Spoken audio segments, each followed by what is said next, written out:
ಒಂದೆಡೆ ಬಾಯಲ್ಲಿ ನೀರೂರಿಸುವಂತಹ ಬಗೆ ಬಗೆಯ ಹಲಸಿನ ಹಣ್ಣು, ಜೊತೆಗೆ ಹಲಸಿನ ಹಣ್ಣಿನ ರಸ, ಹಲಸಿನಕಾಯಿ ಚಿಪ್ಸ್, ಹಪ್ಪಳ, ಪಾಯಸ, ಕಬಾಬ್.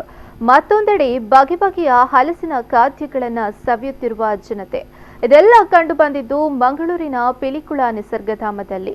ಹೌದು, ಪಿಲಿಕುಳದ ಶಿವರಾಮ ಕಾರಂತರ ನಿಸರ್ಗಧಾಮದಲ್ಲಿ ಕೃಷಿ ವಿಜ್ಞಾನ ಮತ್ತು ತೋಟಗಾರಿಕಾ ಇಲಾಖೆ ವತಿಯಿಂದ 2 ದಿನಗಳ ಕಾಲ ಆಯೋಜಿಸಲಾದ ಹಲಸು ಮೇಳಕ್ಕೆ ಜನರಿಂದ ಉತ್ತಮ ಪ್ರತಿಕ್ರಿಯೆ ವ್ಯಕ್ತವಾಗಿದೆ.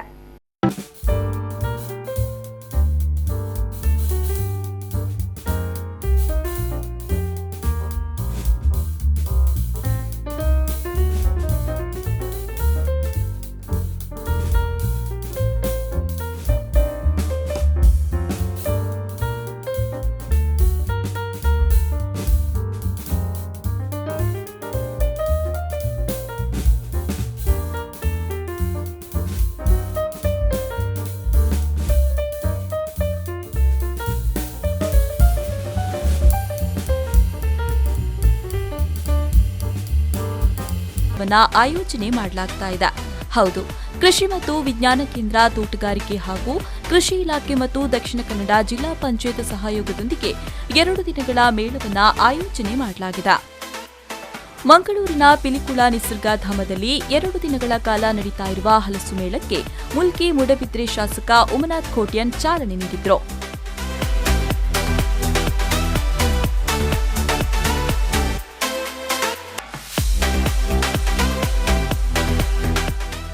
ಮೊದಲ ದಿನ ಹಲಸು ಪ್ರಿಯರು ಹಲಸಿನ ವೈವಿಧ್ಯಮಯ ತಿನಿಸುಗಳನ್ನು ತಿಂದು ಚಪ್ಪರಿಸಿದರು.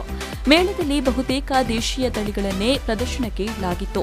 ಈ ಮೂಲಕ ಸ್ಥಳೀಯ ರೈತರನ್ನ ದೇಶೀಯ ತಳಿ ಬೆಳೆಸುವಂತೆ ಪ್ರೋತ್ಸಾಹಿಸಲಾಯಿತು.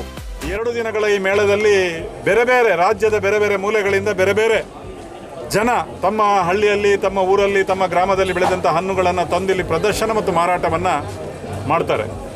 ಇವತ್ತು ಹಲಸಿನ ಮೇಳ ಸ್ವಲ್ಪ ಈ ಸಲದ ಹಲಸಿನ ಮೇಳ, ಹಣ್ಣು ಹಂಪಲಿನ ಮೇಳದಲ್ಲಿ ಸ್ವಲ್ಪ ಕಮ್ಮಿ ಆಗಿದೆ. ಇದಕ್ಕೇನೋ ವೈಯಕ್ತಿಕ ಕಾರಣ ಇರ್ಬೋದು. ಇವತ್ತು ಬೇರೆ ಬೇರೆ ರುಚಿಯ ಮತ್ತು ಬೇರೆ ಬೇರೆ ರೀತಿಯ ಹಣ್ಣುಗಳಲ್ಲಿ ಬೇರೆ ಬೇರೆ ವೈವಿಧ್ಯಮಯವಾದಂತಹ ಕೆಲವು ರುಚಿಗಳು ಮತ್ತು ಹಣ್ಣು ಹಂಪಲುಗಳು ಇವೆ. ಈ ನಡುವೆ ಜಿಲ್ಲೆಯ ವಿವಿಧ ಕಡೆಗಳಿಂದ ಮೇಳಕ್ಕೆ ರೈತರು ಆಗಮಿಸ್ತಾ ಇದ್ರು. ಹಲಸು ಉತ್ತಮವಾದ ವ್ಯಾಪಾರವಾಗಿದೆ. ಅದರಲ್ಲಿ ಯಾವುದೇ ವಸ್ತುಗಳನ್ನು ಬಿಸಾಡುವಂತ ವಸ್ತುವಿಲ್ಲ. ಹಲಸಿನ ಹಣ್ಣಿನಿಂದ 16ಕ್ಕೂ ಅಧಿಕ ತಿಂಡಿಗಳನ್ನು ಮಾಡಬಹುದಾಗಿದೆ. ನಾವು ಪ್ರತಿ ವರ್ಷವೂ ಇಲ್ಲಿ ಹಲಸು ಮೇಳ ಆಗ್ತದೆ, ಅಲ್ಲಿ ಭಾಗಿಯಾಗ್ತೇವೆ. ಮತ್ತು ಹಲಸು ಎನ್ನುವುದು ಉತ್ತಮವಾದಂತಹ ಒಂದು ವ್ಯಾಪಾರ. ಯಾಕಂದರೆ ಇದರಲ್ಲಿ ಯಾವುದೇ ವಸ್ತು ಬಿಸಾಡಲಿಕ್ಕಿಲ್ಲ. ಈಗ ಮುಂಚೆ ಸ್ವರ್ಗದಿಂದ ತೆಂಗಿನ ಮರ, ಕಾಮಧೇನು ಅಂತ ಹೇಳ್ತಾರೆ, ಕಲ್ಪವೃಕ್ಷ. ಆದರೆ ಈಗ ನಿಜವಾಗಿ ನೋಡಲಿಕ್ಕೆ ಹೋದರೆ ಹಲಸು ಕೂಡ ಒಂದು ಕಲ್ಪವೃಕ್ಷ ಅಂತ ಹೇಳಬೇಕು. ಯಾಕಂದರೆ ಇದರಲ್ಲಿ ಯಾವುದೇ ವಸ್ತುವನ್ನು ಬಿಸಾಡುವಂತಿಲ್ಲ. ಹಲಸಿನ ಬೀಜದಿಂದ ಚಟ್ಟಂಬಡಿ ಮಾಡ್ತೇವೆ, ಅದನ್ನು ಪದಾರ್ಥ ಕೂಡ ಮಾಡಲಿಕ್ಕಾಗುತ್ತೆ. ಮತ್ತು ಹಲಸಿನ ಸೋಳೆ, ಹಲಸಿನ ಚಿಪ್ಸ್, ತುಂಬ ಹಲಸಿನ ಬೀಜದಿಂದ ಪತ್ರೊಡೆ ಮಾಡ್ಬೋದು. ಹೀಗೆ ತುಂಬ ಐಟಮ್ಸ್ ಮಾಡಲಿಕ್ಕಾಗುತ್ತೆ. ಹಲಸಿನ ಕಾಯ್ದು ಪೋಡಿ ಮಾಡಲಿಕ್ಕಾಗುತ್ತೆ. ಒಟ್ಟಿನಲ್ಲಿ ಇತ್ತೀಚಿನ ದಿನಗಳಲ್ಲಿ ಹಲಸು ಹಣ್ಣು ಜನರಲ್ಲಿ ತಾತ್ಸಾರ ಮನೋಭಾವನೆಯನ್ನ ಜಾಸ್ತಿಯನ್ನಾಗಿಸಿದೆ. ಈ ನಿಟ್ಟಿನಲ್ಲಿ ಜಿಲ್ಲಾಡಳಿತ ಹಣ್ಣಿಗೆ ಪ್ರೋತ್ಸಾಹಿಸುವ ಸಲುವಾಗಿ ಹಲಸಿನ ಮೇಳವನ್ನು ಆಯೋಜಿಸಲಾಗಿರುವುದು ಜನರ ಮೆಚ್ಚುಗೆಗೆ ಪಾತ್ರವಾಗಿದೆ. Nagesh Kavoor, V4 News 24/7 Mangaluru.